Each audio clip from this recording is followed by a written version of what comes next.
జై శ్రీరామ్. నేను ఇప్పుడు ఒక చక్కని విషయం చెప్తున్నాను. దీనికి సమాధానం ఎవరైనా చెప్పగలరా? ఎందుకంటే బస్సు ఫ్రీ అంటే జనాలు ఎగబడుతున్నారు, రేషన్ ఫ్రీ ప్రతి ఒక్కరూ అది వినియోగించుకున్నారు. గవర్నమెంట్ నుంచి ఏ ఫ్రీ వచ్చినా వెనుకాడకుండా ప్రతి ఒక్కరూ వినియోగించుకుంటున్నారు. కానీ సర్కారు బడులు అంటే గవర్నమెంట్ బడులలో పిల్లల్ని ఎందుకు జాయిన్ చేయనివ్వట్లేదు? దీనికి సమాధానం ఎక్కడ దొరుకుతుంది? ఎందుకంటే అక్కడ ఎవరి తాలూకా కొరత, ఎవరిని నిందించాలి?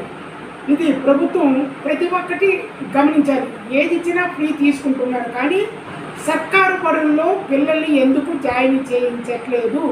దీనివల్ల ప్రభుత్వ బడుల్లో చాలా నష్టాలు వస్తున్నాయి. దయచేసి ప్రభుత్వం ఈ చర్య తీసుకోవాలి.